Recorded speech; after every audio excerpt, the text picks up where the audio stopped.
Kembali Anda akan mengikuti Talkshow Interaktif di SAS FM.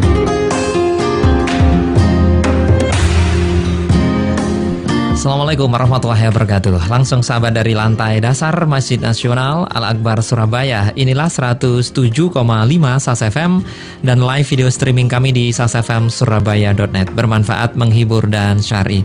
Saya Alik Adika, sahabat di Gatekeeper, ada Didin Muhammad. Kali ini kita berjumpa ya di program Sosio Kota. Dan tema yang kita bahas sahabat di edisi kali ini yaitu terkait perubahan iklim global, informasi cuaca, dan antisipasi banjir di kota Surabaya dan juga Sidoarjo. Di sini nanti Anda juga boleh berpartisipasi, Anda boleh bertanya bersama dua narasumber. Insya Allah nanti ada 3 ya yang hadir di studio 1 SAS FM. Silakan Anda boleh telepon di 8297299, SMS atau WA kita di 0812306345. Tentu seperti biasa di Sosio Kota kita akan bagi satu voucher pulsa ya bagi satu penanya yang terpilih nanti. Alhamdulillah Rabbil Alamin telah hadir untuk sementara 2 narasumber, nanti targetnya 3 narasumber ya. Yang pertama Pak Sigit Susiantomo, tentu kita kenal semuanya ya, narasumber tetap kita di Sosio Kota. Pak Sigit Susiantomo ini dari Komisi 5 DPR RI. Assalamualaikum Pak Sigit. Waalaikumsalam warahmatullahi wabarakatuh. Alhamdulillah nih tepat waktu tadi sempat macet Pak ya? Macet ya. Heran juga nggak hujan, nggak banjir. Nggak banjir, kok macet ya Pak ya? Nggak tanggal muda juga ini. Itu pertanyaannya bagaimana ini? Iya. Baik. Pak Sigit, kita ada tamu juga ya kali ini. Sesuai dengan tema yang kita bahas nih, Pak Bambang Setiaji ST. Beliau dari BMKG, Badan Meteorologi, Klimatologi, dan Geofisika. Assalamualaikum Pak Bambang. Waalaikumsalam warahmatullahi wabarakatuh. Untuk kedua kalinya ya kita bertemu ya. Insya Allah begitu. Senang sekali ini Pak. Kita akan mencari banyak ilmu nih ya dari Pak Bambang ini. Iya, STMT. STMT ya. Dan sudah naik pangkat juga kepala kantor sekarang. Oh, kepala kantor di mana nih? Di Kupang. Kupang tapi ya. Oke. Iya, diberikan tiket Pak Sigit. Oh, gitu. Hatinya tapi masih Surabaya nih Pak. Masih. Insya Allah. Indonesia ya. Luar biasa nih Bapak yang sangat ya pas sekali proven kalau kita bilang tentang BMKG tentang Pak Bambang nanti ya. Pertama saya ke Pak Sigit dulu nih Pak Sigit. Menyikapi tentang perubahan iklim global nih. Benar, memang ada narasi besar yang ingin saya sampaikan pada kesempatan ini ya, yaitu bahwa di berbagai negara ternyata perubahan iklim itu membawa dampak yang signifikan gitu. Ada kerugian besar karena perubahan iklim ya, termasuk diantaranya kerugian secara ekonomi, dan yang paling parah adalah kerugian jiwa dengan berbagai macam bencana. Karena perubahan iklim itu juga salah satu dampak besarnya adalah ada perubahan perubahan cuaca yang kemudian berdampak pada bencana yang perlu kita antisipasi. Narasinya adalah bahwa ternyata sejak tahun 2010 sampai 2016 sekarang ini, setiap ada bencana alam, ya, anginkah, gempakah, ya, itu ternyata dampak terbesarnya itu dialami oleh negara-negara dengan penghasilan yang kecil, negara-negara miskin, negara berkembang ya, negara berkembang dan negara miskin. Ya. Negara-negara kaya dia juga mengalami dampak besar, tetapi dampaknya hanya dari sisi ekonomi. Sementara negara-negara miskin harus membayarnya dengan nyawa. Misalnya tahun 2010 ada gempa besar di Haiti yang merenggut nyawa 220.000 orang. Ya, belum sembuh mereka. Kemudian tahun ini beberapa waktu yang lalu ada topan Matthew ya. Merenggutnya bisa sampai 130 ribuan juga ya. Jiwa gitu. Sementara tahun 2004 kita pernah mengalami bencana tsunami dengan korban 130 ribu lebih juga. Ya, jadi cerita besar yang kita ingin angkat dalam diskusi kita ini adalah pada kasus bencana-bencana ini ya, negara-negara miskin mengalami dampak yang besar, bukan hanya ekonomi tetapi nyawa taruhannya gitu. Sementara negara-negara maju hanya taruhan ekonomi saja. Kenapa begitu? Karena mereka sudah bisa melakukan antisipasi panjang sebelumnya ya. Jadi fungsi peringatan dini, fungsi perakiraan cuaca itu mendapat perhatian besar. Beda dengan kita gitu. Makanya kita ini dalam skala kecil saya mengundang Pak Bambang ya, pakar kita. Lalu saya juga mengundang DPRD Sidoarjo agar lalu bagaimana ini kita menghadapi perubahan iklim, dan ini seperti kata Pak Bambang cerita waktu di Kupang. Tahun ini mengulang tahun 2010 di mana iklim itu hujan sepanjang tahun. Jadi hujan di musim kemarau. Dan sekarang musim kemaraunya sudah lewat ya Pak ya. Sekarang awal musim hujan, tetapi yang menyedihkan adalah justru di awal-awal musim hujan ini bencana di Garut, bencana di Sampang, bencana di Sidoarjo. Walaupun bisa dikatakan bukan bencana dalam tanda petik apa, tapi kerugian ekonominya besar karena belum pernah Sidoarjo itu mengalami banjir sampai selutut di kota gitu kan. Nah, yang seperti ini fungsi perencanaan, bagaimana kita mensikapi perakiraan cuaca itu penting. Dengan hujan di musim kemarau seperti sekarang ini, petani-petani tembakau tidak mendapatkan hasil. Petani-petani timun mas yang musiman itu ya kan tidak mendapatkan, semangka, petani-petani apa itu garam juga, ya. Itu tidak mendapatkan hasil. Jadi ada dampak ekonomi, belum lagi dampak ekonomi yang lebih besar kalau sudah banjir. Itu sudah tadinya kita punya rumah kecil-kecilan atau rumah sederhana ada parabotnya, begitu kena banjir sudah luluh lantak sudah. Jadi saya kira narasi ini yang ingin saya sampaikan. Baiklah, sekarang adalah bagaimana kita melihat peran penting BMKG ini. Dan bagaimana kita memanfaatkan seoptimal mungkin informasi-informasi yang ada. Karena ketika saya rapat di DPR, Pak Sestama, ini pimpinannya Pak Sestama itu kalau di kementerian itu dirjen ya, kalau di badan itu namanya Sestama ya. Sekretariat. Kalau sekjen Pak, di kementerian. Kalau sekjen. Kementerian sekjen betul ya. Kalau di badan sekretaris utama. Pak Sestama cerita bahwa ketika bencana Garut 1 bulan sebelumnya sudah warning bahwa akan ada hujan diselimuti petir dan seterusnya di daerah itu gitu. Kemudian 1 minggu sebelumnya sudah di warning juga lebih keras lagi bahwa hati-hati, Pemda harus siap-siap ini karena hujan dengan tingkat intensitas yang tinggi disertai petir dan seterusnya. 3 jam sebelum kejadian pun sudah di warning juga gitu.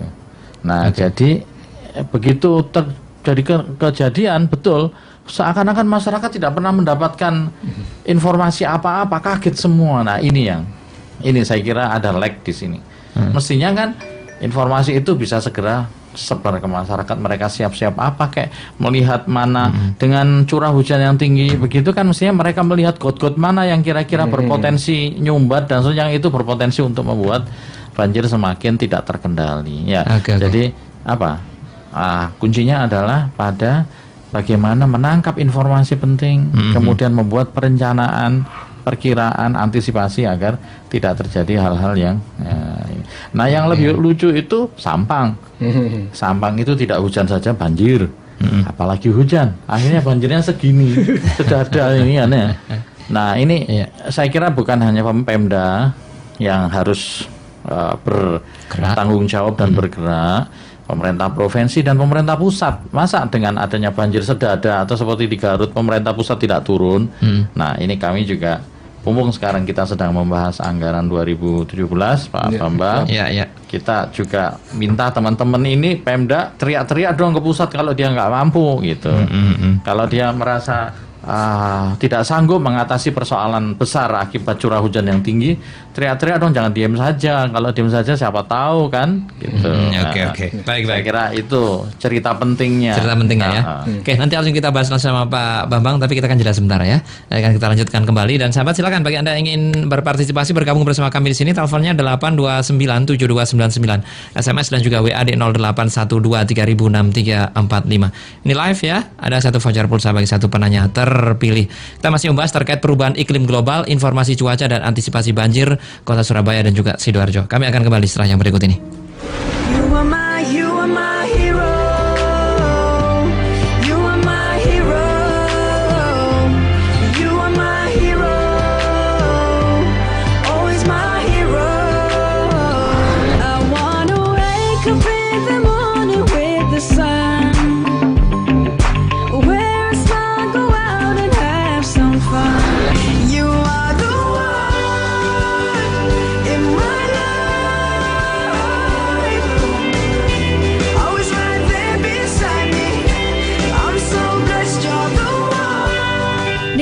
lagu Harris J, My Hero, Good Life, dan The One di SAS FM.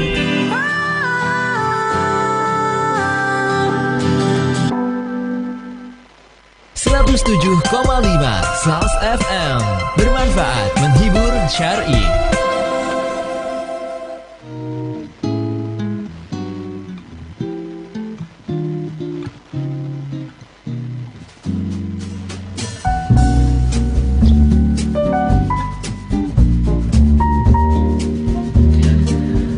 Bersama kita kembali di Sosio Kota Live ini ya. Tema kita adalah perubahan iklim global, informasi cuaca dan antisipasi banjir Kota Surabaya dan Sidoarjo.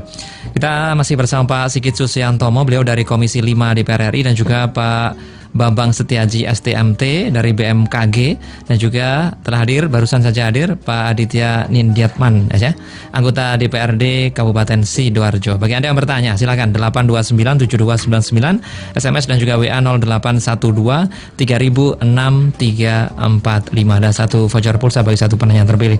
Baik, saya ke Pak Bambang terlebih dulu ini, menyikapi apa yang disampaikan oleh Pak Sigit tadi. Sepertinya ini di masyarakat ada yang hilang, ada yang miss dari informasi yang diberikan oleh BMKG yang seharusnya diperhatikan baik oleh Pemkat maupun oleh masyarakat terkait informasi BMKG. Itu apa sih, Pak? Ya, begini. Jadi sebetulnya BMKG ini, sebelum saya sampai kepada yang masanya, saya ingin menyampaikan peran kami itu ada pada 3 fase ya. Pertama ada fase pra, artinya lebih pada perencanaan. Fase saat terjadi bencana dan pasca bencana, penanganannya ya. Nah, pada saat sebetulnya tadi Pak Sigit sudah menyinggung masalah sebelumnya adalah menyangkut lebih pada perencanaan. Dalam perencanaannya sebetulnya yang segala sesuatunya harus kita pikirkan. Sebagai contoh, kenapa tadi Pak Sigit sebutkan negara-negara berkembang, negara-negara miskin itu ketika terjadi bencana itu mesti korban jiwanya banyak. Sementara negara maju tidak. Karena negara maju sudah punya database bahwa daerah ini, katakanlah daerah pantai ini adalah daerah berpotensi tsunami, walaupun itu mungkin 1 kali dalam 100 tahun. Maka di situ akan ditetapkan bahwa daerah itu terlarang untuk dibuat hunian, hotel. Nah, walaupun itu peluangnya 1 dalam 100 tahun. Sementara di negara-negara yang berkembang, paling negara miskin, itu kan nanti pikir nanti, yang penting sekarang saya butuh tempat, saya butuh hunian, dipakai saja. Kemarin Pak Sigit ke Kupang, Bapak lihat itu sepanjang pantai itu, hotel semua di situ kan, Pak. Hotel banyak, memang view-nya bagus. Tapi kita tahu Kupang juga daerah potensi tsunami. Makanya kita sebetulnya sudah teriak-teriak dengan Pemdanya, ini bagaimana bisa seperti itu. Baik, sebenarnya kalau pemetaan seperti itu siapa sih Pak yang melakukan? Ya kalau kami punya informasinya kan, kita punya database daerah mana sih yang ini ring of fire. Jadi kalau misalnya BMKG punya database itu, adakah wewenang begitu untuk menyampaikan ke Pemkat bahwa enggak boleh nih dibangun di sini karena rawan terhadap banjir dan lain sebagainya? Kami lebih ke rekomendasi ya, bahwa daerah ini tidak recommended untuk dibangun apa, katakanlah begitu. Tapi kan keputusan akhir itu ada pada yang eksekutif kan, yang mengambil keputusan. Nah ini dari sisi perencanaan, artinya di situ seperti Pak Sigit tadi sampaikan, di Garut itu sudah dikasih warning bahkan 3 bulan, 3 minggu, 3 jam kan, karena kita bikin kan begitu. Tapi apa yang bisa kita lakukan ketika di situ memang udah padat penduduknya, Pak? Paling tidak kita evakuasi kan. Nah, tapi ketika informasi itu tadi menyangkut pertanyaan panjenengan, informasinya tidak sampai kepada yang paling, katakanlah masyarakat yang paling bawah.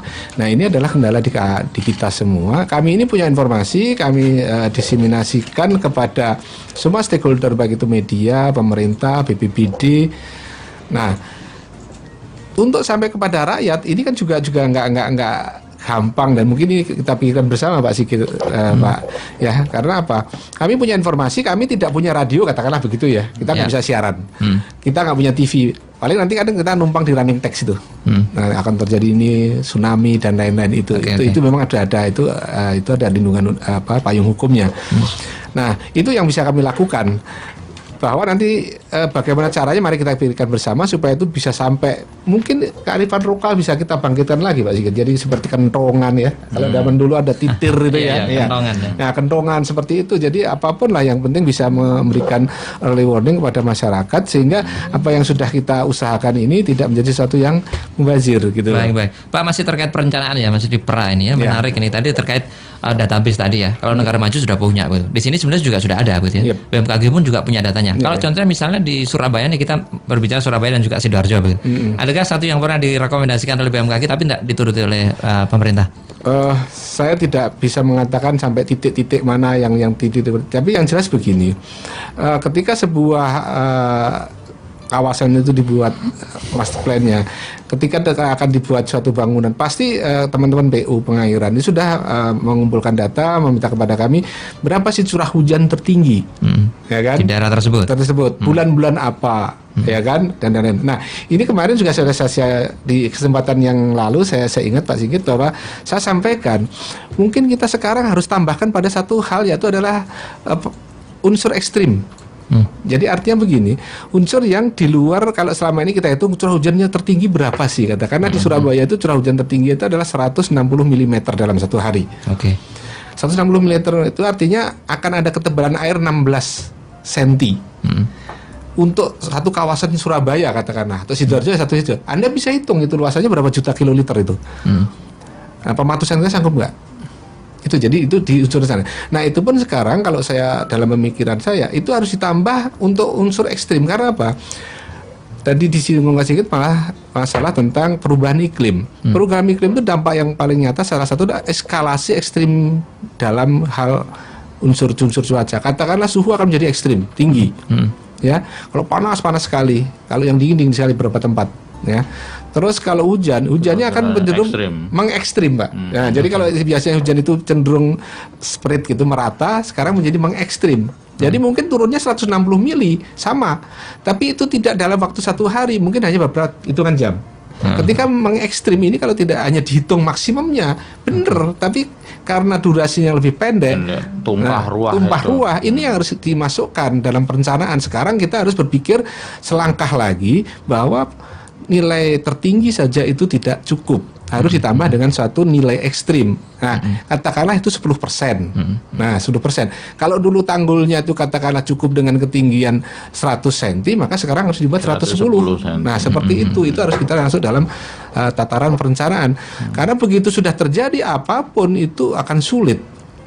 Kalau satu kawasan, saya pernah berdiskusi dalam satu forum dengan kawan-kawan militer yang mereka itu yang kesikapannya begitu tinggi. Kami berdiskusi, Pak, kalau saya informasikan, kita biasa menyebut dengan golden time ya. Golden time itu begini, dari saat warning kita keluarkan dengan kejadian yang akan datang. Katakan tsunami. Tsunami itu berkisar antara 20 sampai 120 menit. Itu golden time-nya. Taruhlah kita dalam kisaran 40 menit. Saya tanyakan, Pak, Bapak kan militer, Anda semua orang militer. Kalau saya berikan 40 menit yang akan datang akan terjadi tsunami di daerah ini, apa yang ternyata juga itu paling nanti pada tataran evakuasi manusia kalau dalam waktu. Apalagi di tataran sipil, Pak. Yang katakanlah di Garut. Jadi Bapak sampaikan 3 jam terakhir sebenarnya sudah ada warning gitu ya.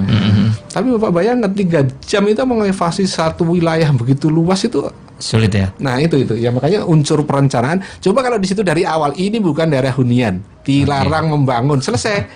Paling nggak kerendam aja selesai, nggak ada manusianya. Gitu. Jadi situ bedanya negara-negara maju, kenapa di negara miskin kok begitu banyak korban. Baik. Jadi ada faktor tidak diindahkan begitu ya, Pak? Saya tidak bisa mengatakan itu tidak diindahkan. Kadang-kadang itu kebutuhan tuh mengalahkan rasio. Akibatnya akhirnya dapat sendiri ya. Ya begitulah. Itu terjadi di hampir semua kota atau di mana sih, Pak? Saya kira bahkan Pak Sigit itu menyinggung itu sudah negara kan, dengan negara maju dengan negara miskin. Tapi jangan lupa juga Amerika ketika dihajar badai Katrina, nah itu juga kalang kabut juga kan. Karena kadang-kadang skala sebuah bencana itu begitu besar. Ketika terjadi sebuah tsunami, Jepang itu sudah bikin tanggul yang kemarin di kota Okinawa ya, saya agak lupa kotanya yang terakhir itu. Itu sudah bikin tanggul tingginya 15 meter. Jadi tanggul itu ketinggian tanggulnya itu sudah 15 meter. Dia udah hitung ini tsunami tertinggi yang pernah terjadi 15, juga bikin 15 meter. Terjadi apa yang terjadi? Lompat. masih tetap juga keterjang kan? Artinya kena juga, seberapa perencanaan pun belum tentu akan menghasilkan hasilnya optimal. Apalagi yang tidak menurut perencanaan nggak bagus begitu ya. Baik, minimal mengurangi mengurangi lah. jumlah korban jiwa gitu. Oke, ya kan? oke. Baik, terkait sarana atau media informasi tadi Pak, selama ini BMKG menyampaikannya melalui apa saja Pak? Semua yang bisa kami lakukan, bahkan kami punya akun Twitter, kami punya akun Facebook, kami dengan semua BPBD kita dengan Terhubung ya? Terhubung, baik itu melalui yang jaringan medsos, jaringan yang katakanlah yang konvensional semacam telepon apa itulah, yang semua dengan televisi, dengan ini semua kita sudah upayakan. Namun kadang-kadang kan begini ya, kita masyarakat kita kan belum information minded gitu. Jadi jadi beda dengan di negara maju, melek mata dilihat informasi cuaca dulu katakanlah begitu. Ya kita yang melek mata yang dibuka kan hari ini makan atau tidak kan begitu. Bedanya negara berkembang dan maju begitu ya Pak ya? Kurang lebih lah. Kurang lebih. Baik, Pak Sigit komentarnya. Saya kira kita bisa memanfaatkan media-media yang sudah yang masyarakat sudah aware gitu ya, seperti radio. Mungkin bisa kita manfaatkan radio ini untuk salah satunya untuk secara rutin menyampaikan informasi BMKG ya. Misalnya akan ada banjir nanti di mana ini sekitar sini, itu harus teriak-teriak ini radio ini berdasarkan informasi yang dibuat oleh BMKG gitu. Kita sudah menginformasikan itu Pak tentang informasi hujan dan lain sebagainya. Tapi untuk informasi banjir itu yang kadang kita dapatnya dari BMKG ya, di sini hujan ringan, hujan sedang gitu aja. Nah, itu yang saya katakan. Nah, ini saya cerita sedikit kepada Pak Bambang, itu yang saya sampaikan kepada Pak Sestama. Pak Sestama, yang ketika kita rapat di Badan di Jakarta ya, saya sampaikan bahwa Pak Sestama yang dibutuhkan sekarang adalah UPT ya, unit pelaksana tugas teknis ya, yang mengerti bagaimana informasi dan menganalisanya menjadi sebuah kebijakan yang aplikatif gitu. Misalnya hujan deras kan itu untuk informasi dengan sekian info umum lah. Info umum. Tapi kalau sudah ada orang yang menekuni itu, kemudian menganalisa, dia bisa muncul hujan deras ini berpotensi menyebabkan banjir di daerah ini. Nah, itu yang dibutuhkan. Kalau perlu saya sampaikan, kalau Bapak bikin UPT, kami siapa mengusulkan anggarannya sehingga ada UPT sendiri di itu gitu. Nah, ini pentingnya betul. Siap ya UPT. Jadi unit pelaksana teknis. Jadi begini, dan ini bukan hanya di kota di pusat ya, mungkin di provinsi dan di daerah. Yang saya maksud begini, bagaimana kita semua kerjasama ya mengatasi kekurangan ini dengan membentuk satu unit tertentu yang kita bisa upayakan. Kalau tidak ada teriak-teriak, kalau Pak Sestama nggak teriak-teriak lah, masa anggota DPR yang bikin UPT kan bukan. Cuman ini kan kita kasih stimulus ini begini Pak. Gitu, baik. Sebelum dilanjutkan sudah ada yang bergabung dengan telepon. Assalamualaikum. Waalaikumsalam warahmatullahi wabarakatuh. Ya, Pak Afdoni, silakan di Kriangan. Silakan Pak. Assalamualaikum. Waalaikumsalam warahmatullahi wabarakatuh. Begini Pak, ini kan masalah hujan. Nah, faktor apa yang membedakan hujan itu bisa banyak dan sedikit. Nah, ini kan kita kan tidak tahu ya daerah-daerah mana yang biasanya kena hujan. Nah, itu kan kalau di daerah Sidoarjo itu lahan yang biasanya untuk pertanian itu kan biasanya dibuat pabrik atau perumahan. Nah, lahan-lahan yang mana yang sistem penataan kota itu yang buat pertanian dan buat industri, karena di daerah Sidoarjo kalau daerah industri itu kan tidak pantas karena di daerah itu kan daerah delta kan gitu. Nah, kenapa sekarang ini kan sering banjir sekali kan? Seperti kalau banjirnya itu mesti ngumpulnya itu di daerah Trosobo. Nah, kan di situ itu kan biasanya kan nggak pernah kalinya kan dangkal sekali, dan di situ kan banyak pemukiman sehingga faktor air itu pastinya ngumpulnya kan di daerah Trosobo. Baik. Oke, baik. Pertanyaannya apa nih Pak Afdoni? Halo Pak Afdoni? Oh, ini sudah terputus ya. Baik, jadi istilahnya nanti Mumpung ada anggota DPRD Kabupaten Masya Jateng, kayaknya ini bagiannya. bagiannya ya komentar tentang pertanyaan juga industri. Tapi sebelum itu kita akan jelas sebentar ya, kita kasih kesempatan untuk pesan-pesan dulu berikut ini. Dan sahabat, kita masih di Sosio Kota, kita masih berbincang ya mengenai perubahan iklim global, informasi cuaca dan juga antisipasi banjir Kota Surabaya dan Sidoarjo. Silakan bagi Anda yang ingin bergabung bersama kami 8297299 SMS dan juga WA 0812 306345. Kami akan kembali setelah yang berikut ini. Catatan informasi.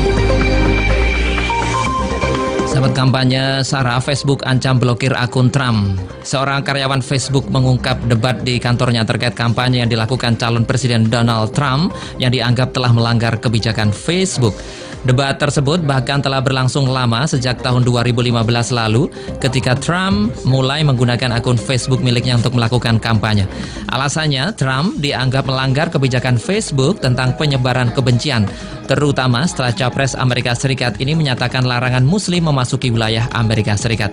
Yang memunculkan perdebatan pemblokiran yang akan dilakukan Facebook ditentang oleh sebagian karyawannya sendiri dengan alasan hak menyuarakan pendapat. Mereka berdalih apa yang disampaikan oleh Donald Trump merupakan wacana politik. Kampanye Sarah, Facebook akan mengancam blokir akun dari Trump. Demikian sahabat, catatan informasi kami ambil dari Digital Trend. 107,5 SAS FM. Bermanfaat, menghibur, syar'i.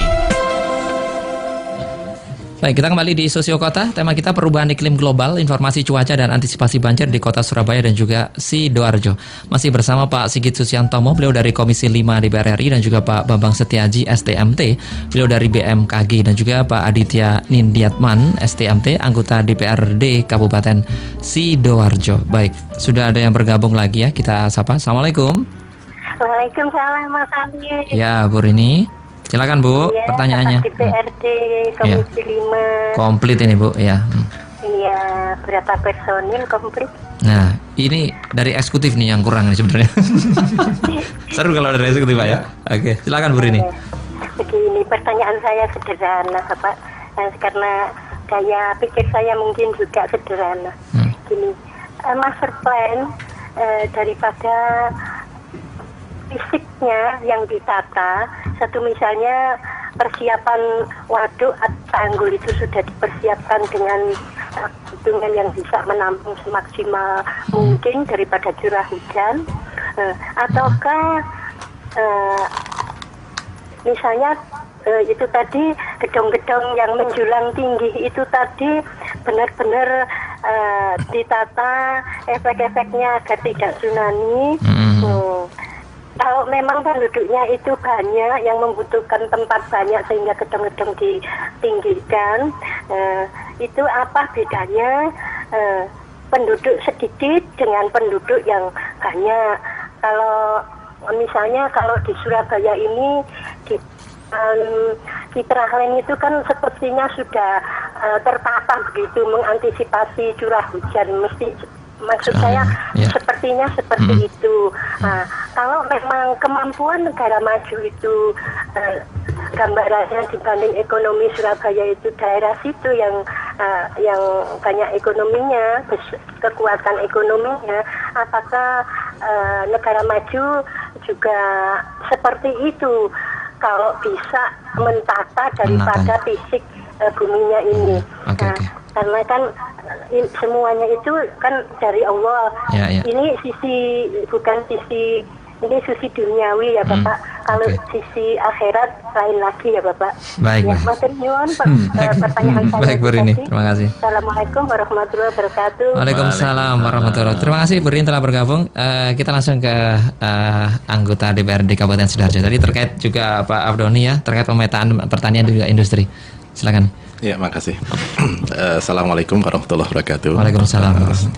Jadi mungkin saya akan berangkat mengawali perbincangan ini mengenai tentang persoalan infrastruktur di Sidoarjo berkaitan dengan daya tampung ya, daya tampung saat hujan itu turun. Jadi memang kalau kita garis bawahi sebenarnya infrastruktur yang berkaitan kepada drainase, berkaitan pada irigasi itu semua adalah peninggalan dari zaman Belanda. Belanda ya. Iya. Bisa Berapa tahun dibayangkan itu ya?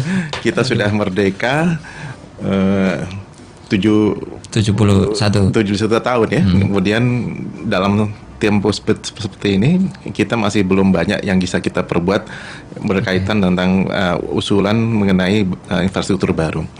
Seperti katakanlah kita punya afur utama ya, di utara itu ada Kali Buntung ya, kemudian di tengah itu ada Sidokare, kemudian di selatan itu ada afur Kali Alu.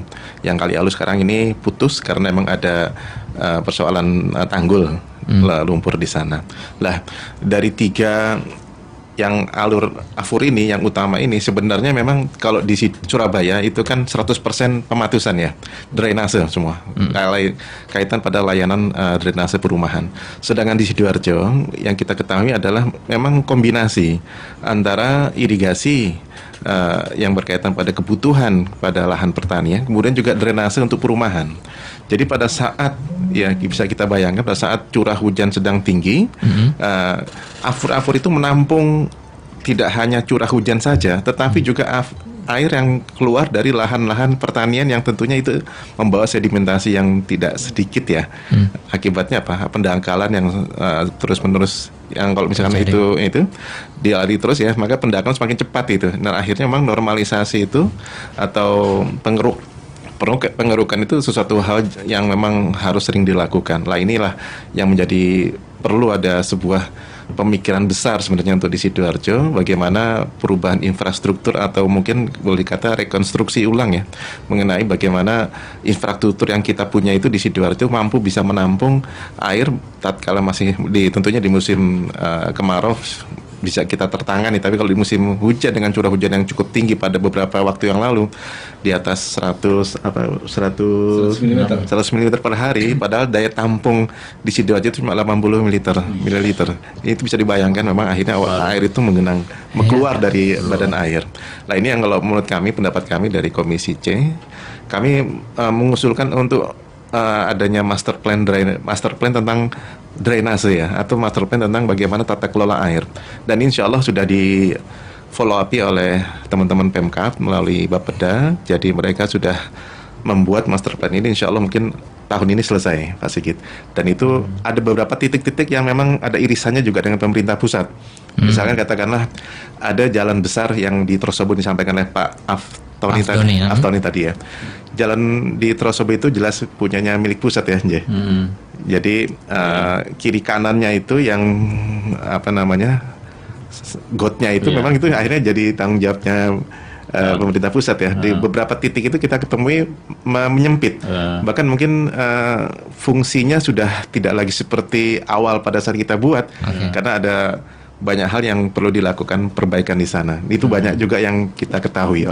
Artinya dalam master plan ini diketahui titik-titik mana yang harus menjadi titik-titik mana yang harus dilakukan normalisasi, titik-titik mana yang harus dilakukan perbaikan tanggul, atau mungkin juga kita usulkan juga di beberapa tempat itu harus ada embung baru, danau buatan baru yang itu sebenarnya mampu bisa menampung sekian waktu, yang kalau dengan adanya embung itu mampu bisa mengatasi persoalan pada saat curah hujan yang lebih gitu. Di samping juga saya juga mengusulkan sebenarnya ke pemerintah Kabupaten Sidoarjo membuat sodetan baru Pak Sigit. Jadi kanal baru ini penting, 3 afur ini rasanya nggak cukup ya sekarang ini, 3 afur utama ini rasanya nggak cukup dengan perubahan lahan alih fungsi yang sekarang ini ada di Sidoarjo. Maka sodetan atau kanal baru itu dari beberapa titik itu menjadi suatu hal yang mungkin kebutuhan di masa yang akan datang. Jadi embung atau danau buatan, kemudian juga kanal ke laut yang harus ditambah, kemudian juga nanti saya rasa untuk izin perumahan setidaknya kita juga akan mengusulkan bagaimana setiap ada izin perumahan itu dibuatlah danau buatan yang dibuat oleh developer itu, sehingga akhirnya itu bisa sedikit mengurangi atau mungkin sangat mengurangi ya persoalan-persoalan berkaitan dengan banjir. Baiknya terkait cuaca juga, kira-kira dalam waktu dekat dari beberapa option tadi itu yang paling dekat itu kira-kira apa dulu nih Pak yang dilakukan? Iya, yang sebenarnya yang cukup fenomenal itu ada usulan dari Pemkab mengenai membuat 3 dam di laut lepas sana Pak. Jadi 3 dam itu, satu dam itu 150 miliar. Cuma bagi saya, menurut saya ini terlalu futuristik juga sebenarnya begitu. Karena melihat persoalan dari pembiayaan juga kita mungkin terbatas ya. Nah, kalau saya melihat dan juga mungkin dari apa yang disampaikan oleh teman-teman PU Pengairan dan Bapeda, yang paling harus dilakukan oleh yang terdekat ini adalah normalisasi. Normalisasi artinya adalah pengerukan di beberapa titik-titik yang itu mengalami pendangkalan, ya seperti di Kalibuntung, kemudian juga di Sidokare di tengah, kemudian Kali Alu itu memang persoalannya adalah jalur air yang memang terhalang oleh tanggul lumpur sehingga akhirnya air itu agak bingung kemana dia, kayaknya mau lari begitu. Air kayak kita juga ya, bingung dia. Kalau dia bingung kemana-mana sudah dia. Sebentar Pak, kelihatannya nih normalisasi itu kan kelihatannya gampang begitu ya. Jadi tinggal mungkin kalau dangkal ya dikeruk begitu aja, begitu kan. Apakah ini perlu sih situasi atau cuaca yang harus tidak hujan lah dan sebagainya begitu? Siapa nih? Ya, jadi mungkin saya dulu nih Pak. Oke, silakan. Jadi begini, tadi sudah sampaikan Pak Adit yaitu bahwa pengerukan saya kira itu ya salah satu yang mendesak ya, wajib hukumnya. Karena tadi juga Mbak Sigit bilang kalau air pun seperti kita, kalau nggak ada yang alir tempat mengalirnya jalannya ya dia kan bingung ya akan kemana-mana ya. Tapi yang juga perlu dipikirkan tadi usulan tadi apa dam itu mungkin dimaksud mungkin pintu air ya. Jadi itu memang perlu. Kenapa saya bisa katakan Surabaya itu relatif berhasil mengendalikan banjirnya karena mereka pintu airnya bagus. Artinya begini, Anda sudah normalisasi air, tapi ketika bersamaan itu pasang, ya. Sementara elevasi Sidoarjo berapa itu kan bisa dihitung-hitung ya.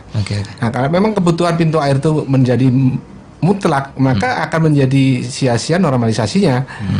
Nah, saya kira itu teman-teman PU bisa ngitung lah tuh. Nah, kalau di Surabaya ketika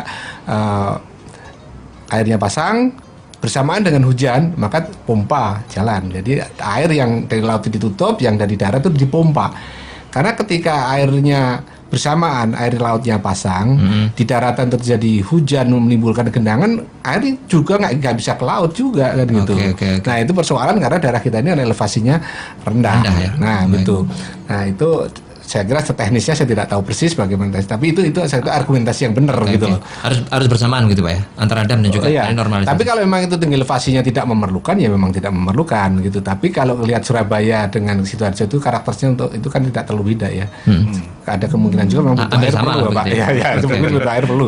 Baik. Pak Sigit, ini ada rencana tadi ya disampaikan membangun dam juga tadi, gimana nih Pak Sigit? Saya kira itu sesuatu yang yang sangat urgen ya kan, karena tinggi air di kota sama laut gitu kan, kadang-kadang malah lebih tinggi laut gitu kalau pas lagi pasang ya. Oleh karena itu harus ada dam dan harus ada pompa.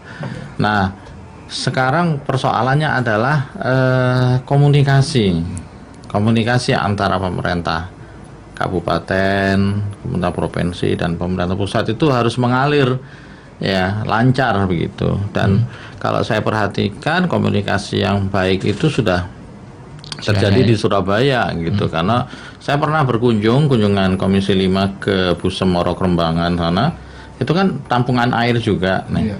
Dan mereka sudah menyampaikan kebutuhan pompa air. Pompa air itu puluhan miliar loh Pak. Pak Adit ya, kapasitas besar begini ya. Iya, kapasitas besar bisa 20 miliar. Harganya pompa air dan rumah pompa dan ininya semua untuk menarik airnya itu. Mereka menyampaikan butuh puluhan gitu. Saya lupa angkanya waktu itu sudah disampaikan sama Ibu Kepala Pengairan dan Pematusan kalau nggak salah. Nah, yang begini ini yang harus dilakukan pula oleh teman-teman di Sidoarjo, Kabupaten Sidoarjo. Kami di pusat itu sudah punya inisiatif membuat long storage kali mati.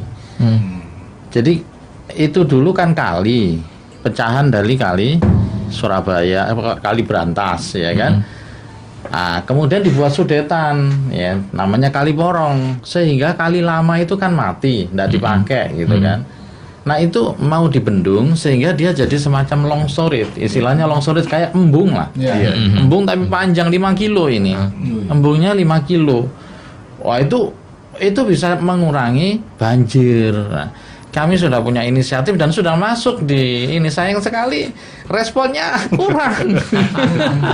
Kabupaten ini kok lemot banget begitu, saya pikir. Sudah saya sampaikan, datanglah gitu kalau Anda banjir teriak-teriak dong, gitu kan? Masa Oke. Anda melihat masyarakat kebanjiran begitu kita diam-diam aja, senyum-senyum aja kan enggak teriak-teriak. Lah kebetulan di sini ini ada anggota DPR atau di pemerintah pusat itu ada menteri yang namanya Menteri Pekerjaan Umum. Nah, itu cerita dong, tolong termasuk misalnya tolong segera dipercepat. Bapak tahu, longsor ini anggarannya 700 miliar. Tetapi karena keterbatasan dana itu untuk tahap pertama cuma dikasih 7 miliar kan jauh sekali. Saya teriak-teriak di sana.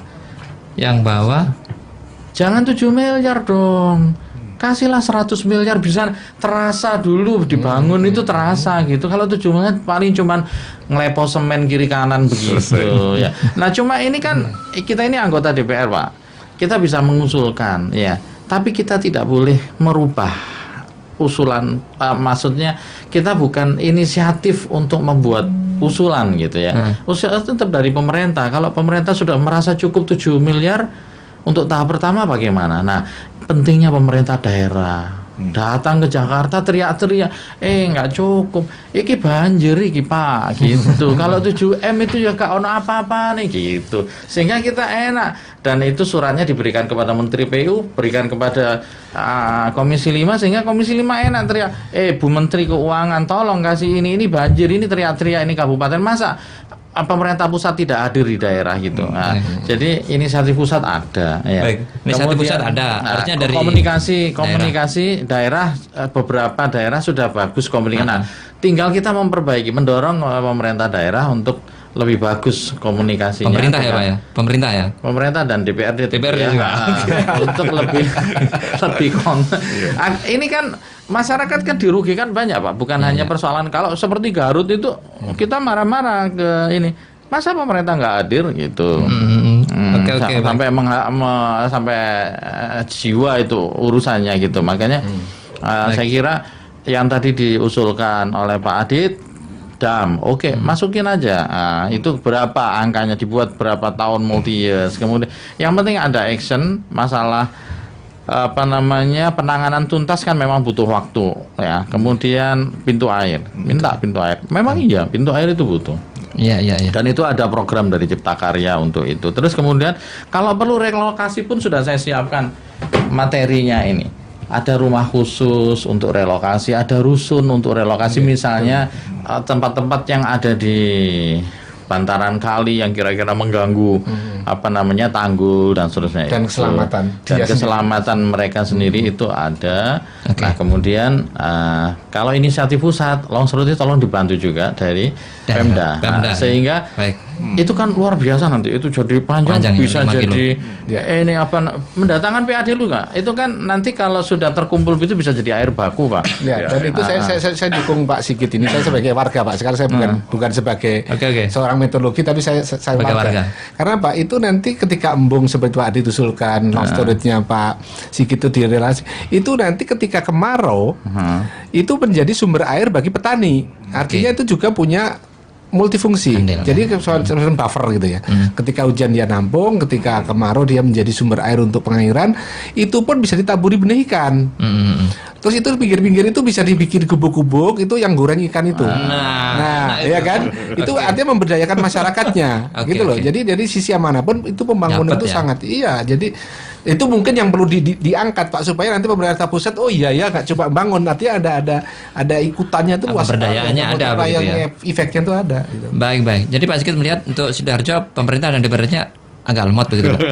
Tadi bilang saya tidak mengatakan begitu, mungkin karena urusannya banyak, cuma perlu lebih agresif untuk ke pusat ya. Ini masih kurang ya agresifnya. Kadang-kadang Papua itu agresif banget, ngancam.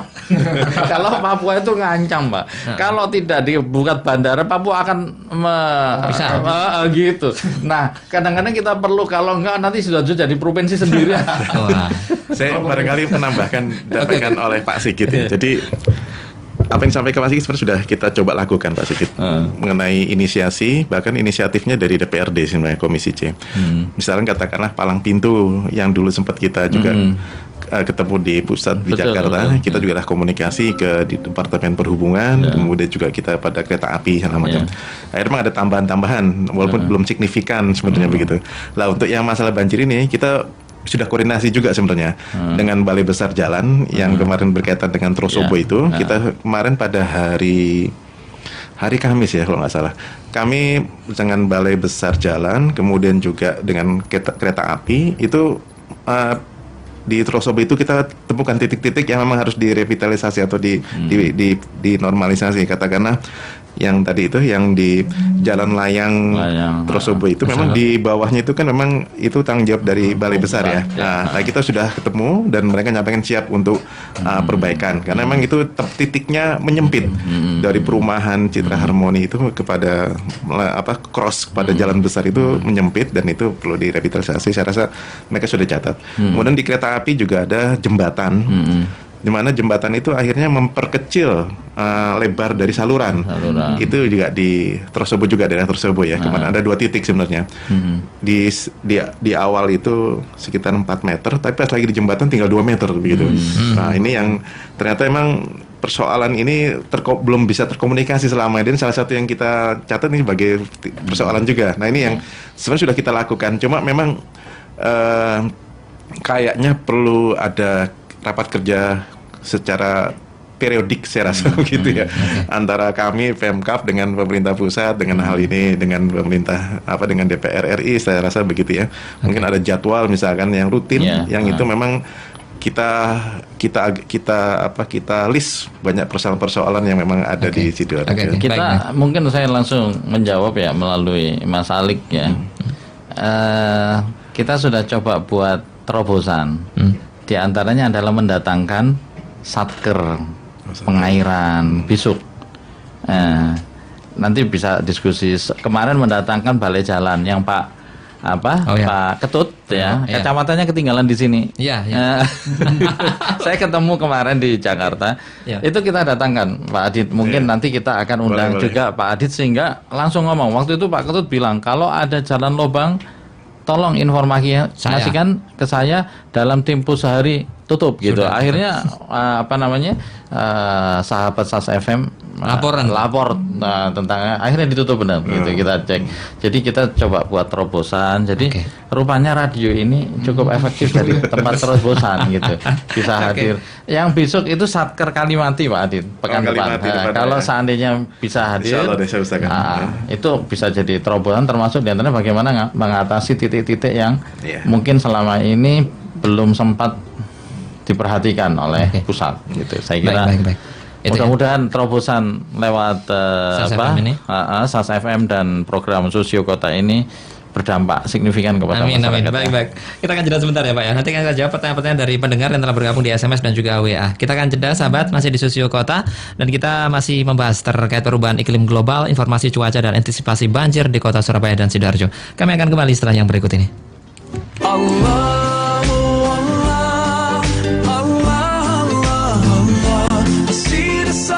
Stars, the moon, I join them all in praising you.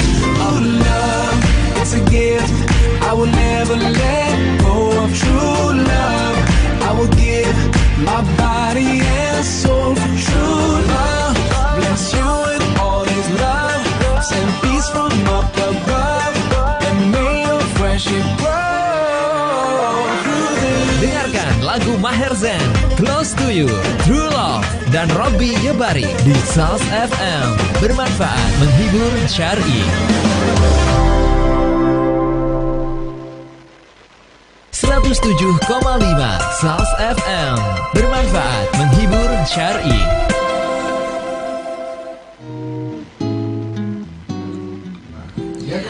Baik, kita kembali sahabat ya di program Sosio Kota, perubahan iklim global, informasi cuaca dan antisipasi banjir Kota Surabaya dan Sidoarjo. Itu tema kita. Kita masih bersama Pak Sigit Susiantomo dari Komisi 5 DPR RI dan juga bersama Pak Bambang Setiaji STMT, beliau dari BMKG, dan juga Pak Aditya Nindiatman STMT, anggota DPRD Kabupaten Sidoarjo Komisi C.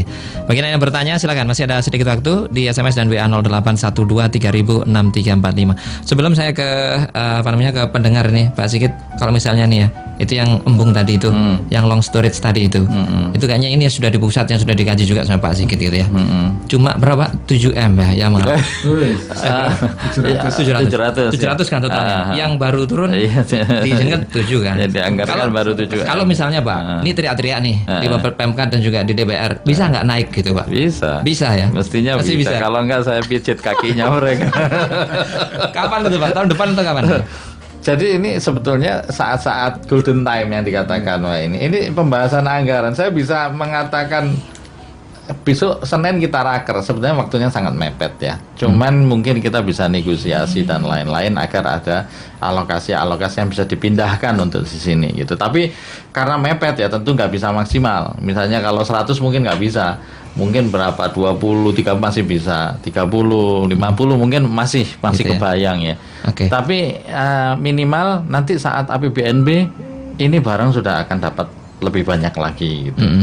Berapa masih Pak? ada waktu. Separuh 50%? Kalau 50 nggak bisa. Kalau multi years misalnya 3 tahun. Waktu itu saya minta 100 dulu lah gitu untuk long storage ini. Kalau 100 kan sudah kelihatan misalnya mindahkan. Mungkin ada orang yang tinggal di situ dipindahkan karena ini barang nggak kepake Pak. Sebenarnya tanah negara nggak boleh dipakai orang, tapi kadang-kadang kan orang tinggal memakai itu bisa dipakai dan mulai di tebing-tebingnya mulai diperkuat gitu. Nah ini sudah otomatis bisa nampung air banjir sebetulnya, air tumpah itu tadi yang tadi dikatakan Pak Adit butuh embung-embung di tempat-tempat tertentu. Nah tinggal kita dalam perencanaan Pemkab ya nanti kalau ini dimasukkan bisa bagus ya. Efektif gitu ya. Kalau di DPR sempat nggak dibicarakan juga masalah ini sudah sempat disinggung storage. Long storage, cuma disinggung gini ya. Disinggung aja.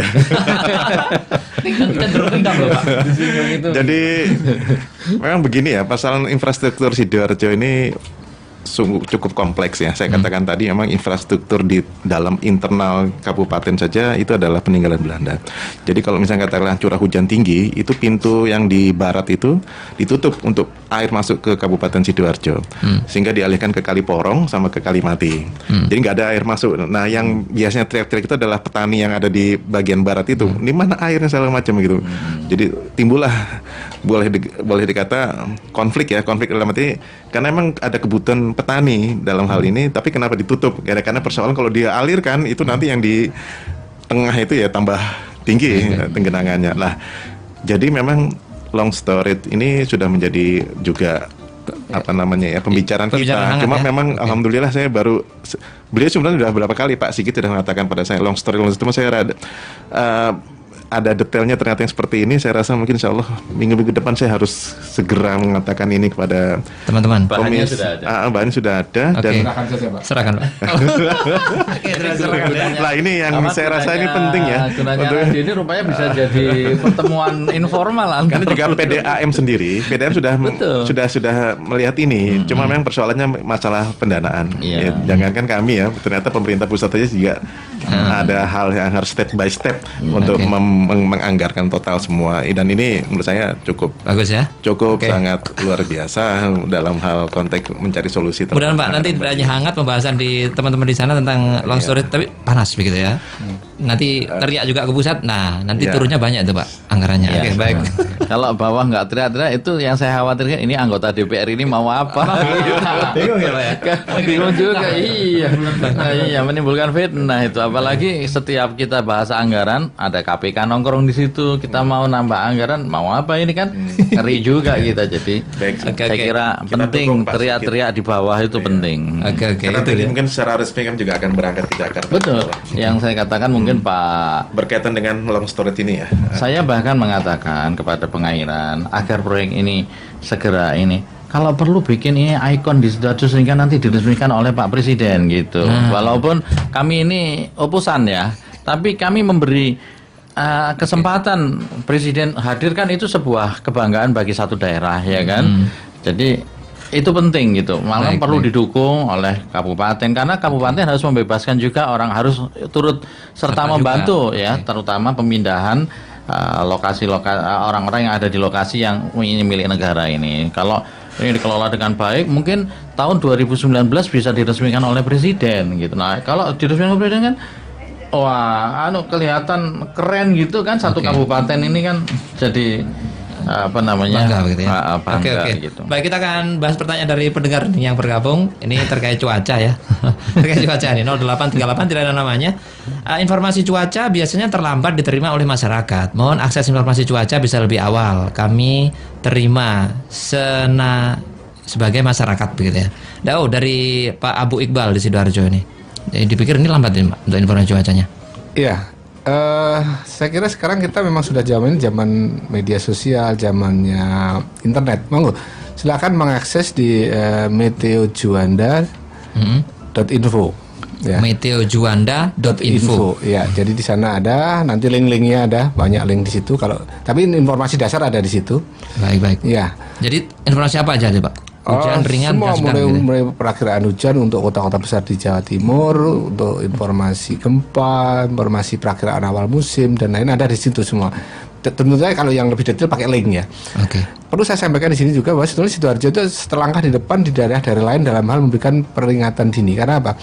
Kami membuat satu pilot project yang sekarang sudah diikuti Probolinggo yang kemarin sudah diresmikan, itu adalah peringatan dini itu mencapai tataran desa. Jadi Sidoarjo itu kita sudah buat satu aplikasi berbasis radar dan itu sampai ke tingkat desa.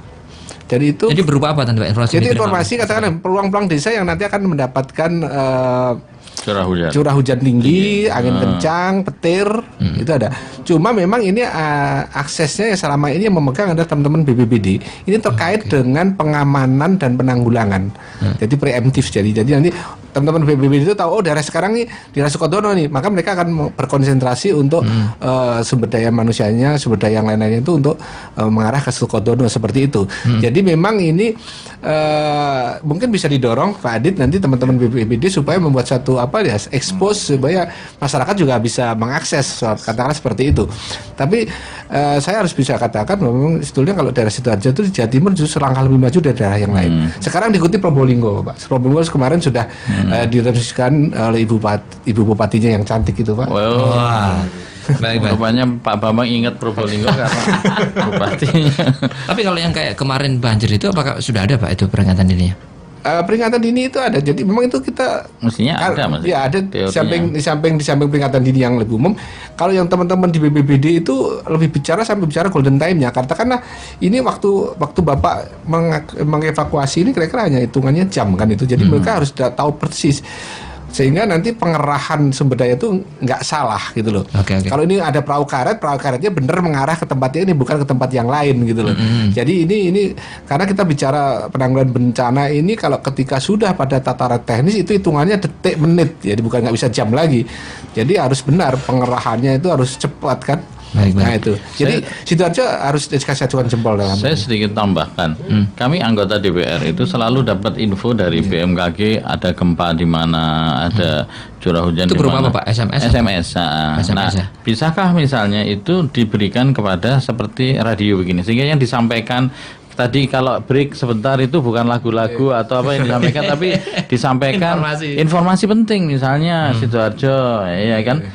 Karena apa masyarakat itu lebih care terhadap informasi-informasi radio ini daripada harus membuka apa tadi itu bmkg.info tadi ya.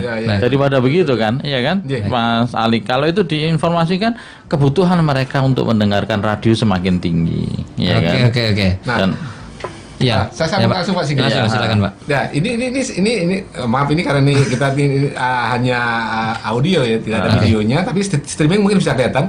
Kami di Juanda itu ini kembangkan dari zaman saya masih ada di Juanda. Itu di apa Pak website atau ini apa? Di WA Group. Ini ada satu informasi yang spasial dan ada teksnya. Nah, jadi ini nanti akan ada peringatan dini daerah mana yang akan dapatkan hujan deras, angin kencang. Ini ada sudah sekitar yang kita berikan itu stakeholdernya itu ada 182. Ada 182 institusi yang kita berikan, termasuk radio-radio yang. Nah nanti nggak nunggu lama Mas Namik, tolong saya diberikan nomor WA yang selalu aktif. Nanti akan begitu Anda buka situ, Anda akan mendapatkan peringatan ini bisa langsung di on air kan. Silakan. Jadi itu Anda tidak perlu minta izin kepada kami lagi, tinggal sebutkan saja. Berikan informasi dari BMKG. Ya begitu saja. Itu daily ya tiap hari ya Pak? Oh bukan hanya tiap hari, setiap kali ada peluang yang akan terjadi, Oke, yang baik. buruk.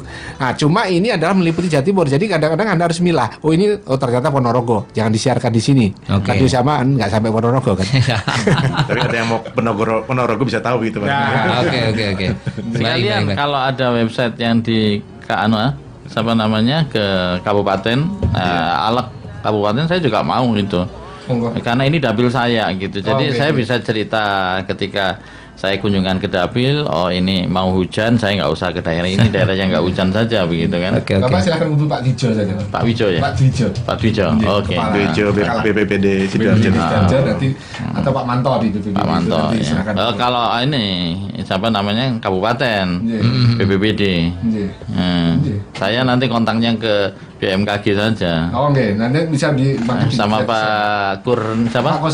Kak Kusnadi ya? Pak Kusbagio. Pak Kusbagio ya. Oke. Itu Iya kepala yang kantor Juanda ya sekarang. Oke, baik. Ini sebenarnya masih banyak yang bergabung dan bertanya. Tapi waktunya tidak cukup. Ini sudah murotal di atas, sudah mau zuhur ini Pak. Tapi Baik. satu kali ada 08564 ini sekian. Ada 3 pertanyaan. Saya baca nomor 2 saja. Diskusi yang menarik, tapi sayang wakil pemerintah ini tidak ada. Dalam hal ini BPBD kemudian Badan Penanggulangan Bencana Daerah ini tidak hadir. Nah itu dia Pak. Disayangkan ya. Nanti lain kali. Lain kali. Agak susah Pak ya kalau menggunakan eksekutif ya. Jadi jarang loh Pak. Yang, kita undang, Pak. yang manggil nanti Pak anggota Oh iya, DPR ngerti. kabupaten. Oke. Ya.